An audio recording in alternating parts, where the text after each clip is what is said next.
E aí, galera do sexto ano, Sanico Teles, PET 7, semana 2, e o tema da semana 2 é a expansão feudal e a Baixa Idade Média. Bem, agora ele vai começar a abordar o seguinte, ele vai falar um pouco mais sobre como é que era a vida dentro dos feudos e já vai começar a abordar como que essa vida começa a mudar. Porque as pessoas vão começar a deixar de viver nas fazendas, nas áreas rurais, e vão voltar a viver nas cidades. Então, tem um texto explicando para você com mais detalhes como era a vida dentro de um feudo, certo? E depois ele começa a perguntar sobre, ele começa a falar sobre como é que as pessoas vão deixar de viver, por que, que elas vão deixar de viver lá dentro.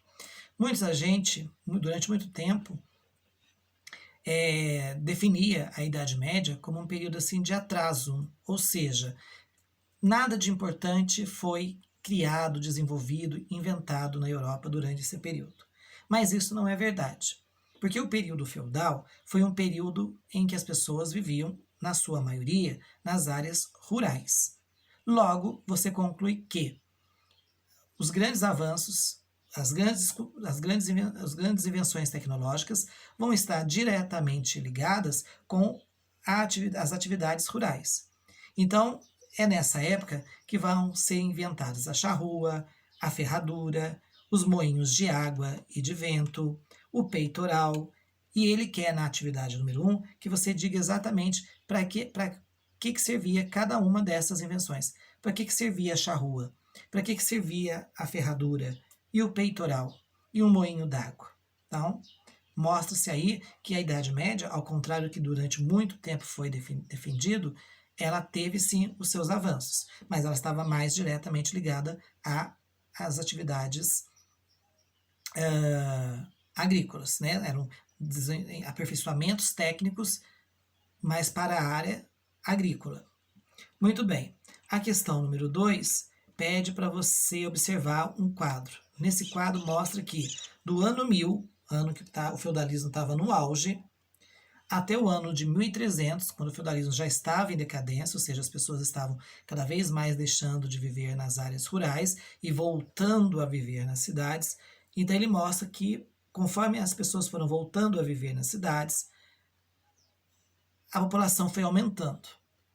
E aí vem duas perguntinhas relacionadas a essa informação. A primeira é, entre os anos 1000 e 1300, a população da Europa cresceu bastante, dobrou.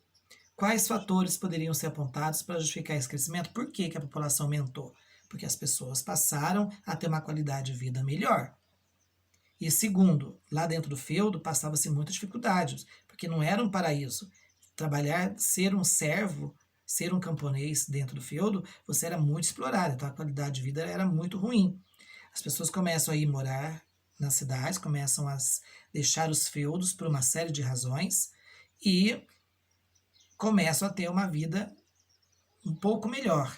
Isso faz com que a população se case, tenha mais os casais tenham mais filhos, tudo passa a ser mais, e por isso a população aumenta. A letra B. Identifique o período que apresentou maior índice de crescimento populacional. Então, qual foi o ano que mais teve aumento de pessoas na Europa? Aí você vai olhar na tabela e você vai perceber, tá? Tem uma terceira atividade que diz o seguinte: várias cidades eram cercadas por altas muralhas. Por que as cidades medievais eram cercadas por muros? Para evitar invasões, para dificultar as invasões, tá certo? Formando um núcleo chamado de burgo. Então, naquela época, não se usava a palavra cidade. Em vez de falar cidade, chamava o local de burgo. Quem morava no burgo ou trabalhava no burgo era chamado de burguês. E geralmente esses burgueses trabalhavam com o comércio e aos poucos foram se tornando muito ricos e poderosos. E aí vem 3 perguntinhas sobre os burgueses. Inicialmente, quem eram considerados burguês? No começo, burguês era aquele que morava no burgo, certo? Aí depois ele pergunta na letra B. Atualmente, continuam existindo burgueses?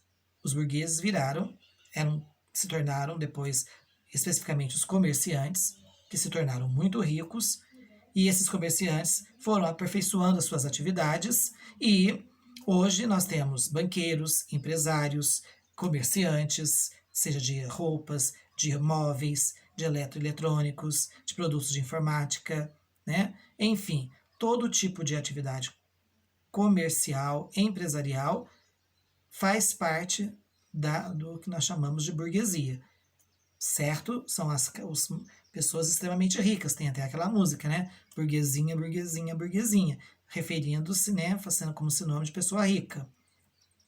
Qual o significado mais comum da palavra burguês nos dias de hoje? Foi o que eu acabei de falar. Quando você chama uma pessoa de burguês, fulana é um burguesinho, quer dizer, é um riquinho, né? Ele não conhece as dificuldades da pobreza, da falta de dinheiro. Beleza? Muito bem, pessoal. Muito fácil a semana 2 do PET 7. Aproveitem e se dediquem e caprichem ao máximo. Um forte abraço e até a semana 3.